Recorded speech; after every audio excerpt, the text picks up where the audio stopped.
ಅಧಿಕಾರದಿದ್ದಾಗ ಚನ್ನಪಟ್ಟಣದಲ್ಲಿ ಗುರುತರವಾದಂತ ಯಾವುದೇ ಕೆಲಸ ಮಾಡದೇ ಇರ್ತಕ್ಕಂಥವ್ರು ಚುನಾವಣೆ ಬರುತ್ತೆ ಅಂತೇಳಿ ಹೊಸ ಅವತಾರವನ್ನ ತಾಳ್ತಾ ಇದ್ದಾರೆ. ಶಿವಕುಮಾರ್ ಅವರೇ, ಇಲ್ಲಿ ಚನ್ನಪಟ್ಟಣದಲ್ಲಿ ಉಪಚುನಾವಣೆ ಮಾಡುವಕ್ಕೆ ನಿಮ್ ಸರ್ಕಾರ ಅಲ್ಲಿ ಇರುತ್ತೋ ಇರಲ್ವೋ? ಜನಸ್ಪಂದನ ಸಭೆನ ಮಾಡ್ತಾ ಇರ್ತಕ್ಕಂಥ ರೀತಿ ವಿರೋಧ ಇದೆ. ಉಪಮುಖ್ಯಮಂತ್ರಿ ಆಗಿ ಚನ್ನಪಟ್ಟಣಕ್ಕೆ ಉಪಚುನಾವಣೆಗೆ 1,000 ಕೋಟಿ ಕೊಡ್ಲಿ, ಅದಕ್ಕೆ ಅವರೇ ಖುದ್ದಾಗಿ ಅರ್ಜಿ ತಗೊಂಡು ನಾನು ಈ ಕೆಲಸ ಮಾಡ್ತೀನಿ ಅಂತ ಇದೆಲ್ಲ ಜಾತ್ರೆ ತರ ಮಾಡ್ಕೊಂಡು ಜನ ಸೇರಿಸಿ ಅದ್ರ ಮುಖಾಂತರ ಇವರೊಂದು ಚುನಾವಣೆ ತಂತ್ರಗಾರಿಕೆಯನ್ನು ಮಾಡ್ತಾ ಇದ್ದಾರೆ.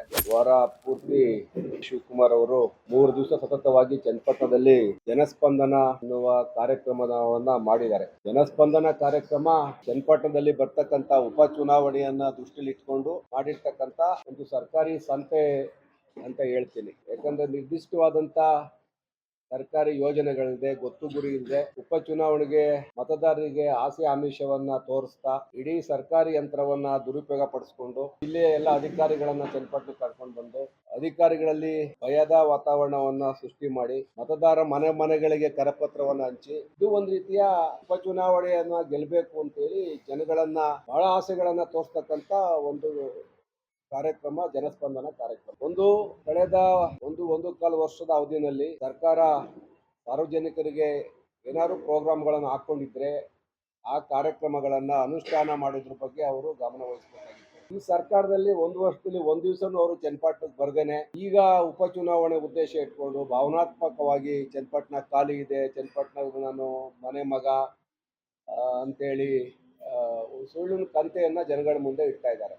ಬಹಳ ವಿಶೇಷವಾಗಿ ಚನ್ನಪಟ್ಟಣಕ್ಕೆ ಅವ್ರ ಆಕರ್ಷಣೆ ಏನಪ್ಪಾ ಅಂತಂದ್ರೆ ಮನೆಗಳನ್ನ ಕೊಡ್ತೀವಿ, ಜನಗಳಿಗೆ ನಿವೇಶನಗಳನ್ನ ಕೊಡ್ತೀವಿ ಚನ್ನಪಟ್ಟಣದಲ್ಲಿ ಅಂತ. ಚನ್ನಪಟ್ಟಣ ಗ್ರಾಮೀಣ ಪ್ರದೇಶದಲ್ಲಿ ನಿವೇಶನಗಳ ಕೊರತೆ ಯಾವುದು ಕಂಡು ಬಂದಂಗೆ ಯಾವುದು ಇಲ್ಲ. ಚನ್ನಪಟ್ಟಣ ನಗರದಲ್ಲಿ ಒಂದಷ್ಟು ನಿವೇಶನಗಳ ಕೊರತೆ ಇದೆ. ಚನ್ನಪಟ್ಟಣ ಒಂದೇ ಅಲ್ಲ, ಎಲ್ಲಾ ಭಾರತದ ಅಥವಾ ರಾಜ್ಯದ ಎಲ್ಲಾ ನಗರಗಳಲ್ಲೂ ಆ ಸಮಸ್ಯೆ ಯಾವಾಗಲೂ ಇದ್ದೇ ಇರ್ತದೆ. ವಿಶೇಷವಾಗಿ ಚನ್ನಪಟ್ಟಣದಲ್ಲಿ ಅದನ್ನ ಬಗೆಹರಿಸ್ತೀನಿ ಅಂತ ಹೇಳ್ತಾ ಇದ್ದಾರೆ. ಅದು 3 ತಿಂಗಳು ಉಪಚುನಾವಣೆ ಮೊದಲು ನಡೀತಕ್ಕಂಥ ಕೆಲಸ ಅಲ್ಲ.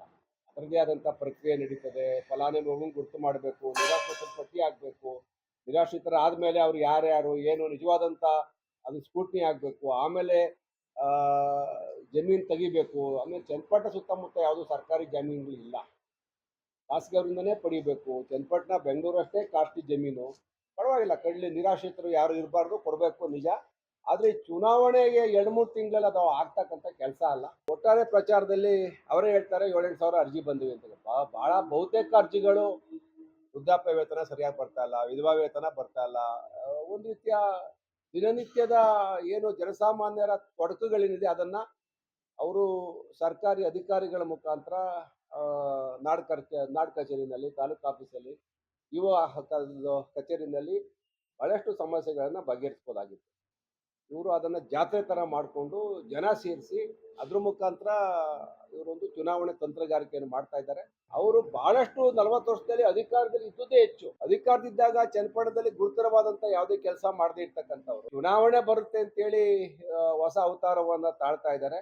ಇದನ್ನ ತಾಲೂಕಿನ ಜನ ನಂಬಾರ್ದು, ನಂಬುದು ಇಲ್ಲ ಅಂತ ನನ್ನ ಭಾವನೆ. ಶಿವಕುಮಾರ್ ಅವರೇ, ಇಲ್ಲಿ ಚನ್ನಪಟ್ಟಣದಲ್ಲಿ ಉಪಚುನಾವಣೆ ಮಾಡುವಕ್ಕೆ ನಿಮ್ ಸರ್ಕಾರ ಅಲ್ಲಿ ಇರುತ್ತೋ ಇರಲ್ವೋ? ದುಡ್ಡಲ್ಲೇನೆ ಒಂದೊಂದು ಇನ್ವಿಟೇಷನ್ ಯಾರೋ ಅತಿ ಶ್ರೀಮಂತರು ಮಾಡ್ತಕ್ಕಂಥ ಮದುವೆ ಇನ್ವಿಟೇಷನ್ ತರ ಇನ್ವಿಟೇಷನ್ ಮಾಡ್ತೀರಿ, ಸಾವಿರಾರನ ಸರ್ಕಾರದ ದುಡ್ಡ ತರ ಪ್ರಿಂಟ್ ಮಾಡಿಸ್ತಾ ಇದ್ದೀರಿ. ಇಲಾಖೆ ಅಧಿಕಾರಿಗಳೆಲ್ಲ ಭಾಗಿಯಾಗಿದ್ದಾರೆ, ಇಲಾಖೆಯಿಂದನೇ ಮಾಡಿಸ್ತಾ ಇದ್ದೀರಿ. ಚುನಾವಣೆ ಮಾಡೋದಾದ್ರೆ ಚುನಾವಣೆ ಪಕ್ಷದಿಂದ ಬಂದು ಮಾಡ್ಲಿ. ಸರ್ಕಾರಿ ಏನ್ ದಿನ 100 ಜನ ಅಧಿಕಾರಿಗಳು ನಿಮ್ ಜೊತೆ ಬರ್ತಾರೆ, ಎಲ್ಲ ಜನ್ಮನ್ನ ಟೆಂಟ್ ಹಾಕಿಸ್ತೀರಿ, ಎಲ್ಲ ತರ ವೈಭವಪೂರ್ವಕವಾಗಿ ಎಲ್ಲ ಟಿವಿ ಎಲ್ಲ ಹಾಕೊಂಡು ಮಾಡ್ತಾ ಇದ್ರಿ. ಎಲ್ಲ ಸರ್ಕಾರಿ ಲೆಕ್ಕದಲ್ಲೇ ಮಾಡಿರ್ತೀವಿ. ಹೇಳ್ಬೇಕಲ್ಲ, ಇಲ್ಲ ನಾನು ಸ್ವಂತ ಮಾಡ್ತಾ ಇದ್ದೀನಿ ಅಂತ ಹೇಳಿ. ಜನಸ್ಪಂದನ ಸಭೆಗೆ ವಿರೋಧ ಇಲ್ಲ, ಜನಸ್ಪಂದನ ಸಭೆನ ಮಾಡ್ತಾ ಇರ್ತಕ್ಕಂಥ ರೀತಿ ವಿರೋಧ ಇದೆ. ನೀವ್ ಯಾಕೆ ಇಷ್ಟು ವರ್ಷ ಜನಗಳಿಗೆ ಮನೆ ಕೊಡ್ಲಿಲ್ಲ, ನಿವೇಶನ ಕೊಡ್ಲಿಲ್ಲ? ಅವ್ರು ಮಂತ್ರಿ ಆಗಿದ್ರು, ಖಾಲಿ ಇದೆ ಅಂತ ಬರ್ಬೇಕಾ? ಒಬ್ಬ ಮಂತ್ರಿ ಅಲ್ವಾ ಅವರು?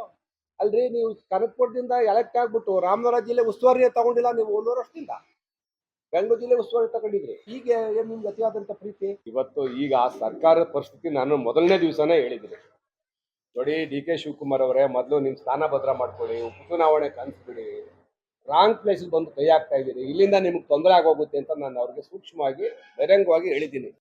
ಇವ್ರ ಅಧಿಕಾರ ಕೇಳಕ್ ಅವರು ಹೊರಟಿದ್ದಾರೆ. ಇವ್ರಿಗೆ ಯಾಕೆ 2 ಪೋಸ್ಟ್ ಅಂತ? ಯಾವುದು ಸರಿಯಾಗಿ ನಿರ್ವಹಣೆ ಮಾಡ್ತಾ ಇಲ್ಲ. ನೀರಾವರಿ ಇಲಾಖೆನಲ್ಲಿ ಇವತ್ತು ಜಲಸಂಪನ್ಮೂಲ ಇಲಾಖೆ ಸತ್ತೋಗಿದೆ.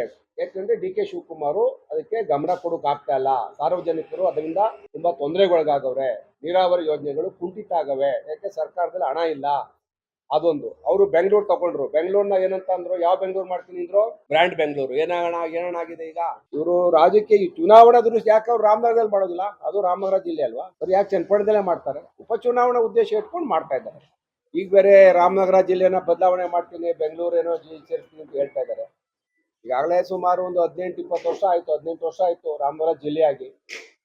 ವ್ಯವಹಾರ ದೃಷ್ಟಿಯಿಂದ ಎಲ್ಲ ರೀತಿಯ ಜನಸಾಮಾನ್ಯರಿಗೆ ಜಿಲ್ಲೆ ಆದ್ಮೇಲೆ ಅನುಕೂಲ ಆಗಿದೆ. ಪುನಃ ಬೆಂಗಳೂರು ಸೇರಿಸಿ ಇದರ ಕಚೇರಿಗಳ ಬೆಂಗಳೂರು ಶಿಫ್ಟ್ ಮಾಡೋದು, ನಾವೆಲ್ಲ ಬೆಂಗಳೂರು ಅಳೆಯುವಂಥ ಪರಿಸ್ಥಿತಿ ಬರೋದು ಬೇಡ. ಬೆಂಗಳೂರು ಹೆಸರು ಬಂದಾಕ್ಷಣಕ್ಕೆ ನಮ್ಗೇನು ಅದರಿಂದ ಬಹಳ ಯಾವುದೇ ರೀತಿಯ ಜನಸಾಮಾನ್ಯರಿಗೆ ಅನುಕೂಲ ಆಗುದಿಲ್ಲ. ಚನ್ನಪಟ್ಟಣಕ್ಕೆ ನಿಮ್ಮ ಕೊಡುಗೆ ಏನಿದೆ ಇಲ್ಲಿ ತನಕ? ಉಪಚುನಾವಣೆನ ಮಾಡ್ರಿ, ಆಯ್ತು. ಈಗ ಒಂದು ವರ್ಷದಿಂದ ಏನು ಮಾಡ್ಲಿಲ್ವಾ ಚನ್ನಪಟ್ಟಣಕ್ಕೆ? ಕುಮಾರಸ್ವಾಮಿ ಅವರು ನಾವು ಕಿತ್ತಾಡಿದ್ವಿ. ಬಸವರಾಜ ಬೊಮ್ಮಾಯಿ ಇದ್ದಾಗ ನಾವು 100 ಕೋಟಿ, ಅವ್ರು 100 ಕೋಟಿ ಅನುದಾನ ತಂದ್ವಿ, ಮನೆ ತಗೋ ಬಂದ್ವಿ 5,000ನ. ಹಾಗಾಗಿ ಅವ್ರ ಅನುದಾನ ಬಿಡುಗಡೆ ಮಾಡಿದ್ರೆ ಉಪಮುಖ್ಯಮಂತ್ರಿ ಆಗಿ ಚನ್ನಪಟ್ಟಣಕ್ಕೆ ಉಪಚುನಾವಣೆಗೆ 1,000 ಕೋಟಿ ಕೊಡ್ಲಿ. ಅದಕ್ಕೆ ಅವರೇ ಖುದ್ದಾಗಿ ಅರ್ಜಿ ತಗೊಂಡು ನಾನು ಈ ಕೆಲಸ ಮಾಡ್ತೀನಿ ಅಂತ, ಇದೆಲ್ಲ ಜನಗಳಿಗೆ ಒಬ್ಬ ಜವಾಬ್ದಾರಿಯುತ ವ್ಯಕ್ತಿಯಾಗಿ ಈ ತರ ಸುಳ್ಳು ಆಶ್ವಾಸನೆ ಭರವಸೆಗಳನ್ನ ಕೊಟ್ಟು ಇಷ್ಟು ದಿನ ಮೂರ್ಖರು ಮಾಡಿದಿರಿ, ತಿರ್ಗಾ ಮೂರ್ಖರು ಮಾಡೋ ಪ್ರಯತ್ನ ಮಾಡಬೇಡಿ ಅಂತ ಅಷ್ಟೇ.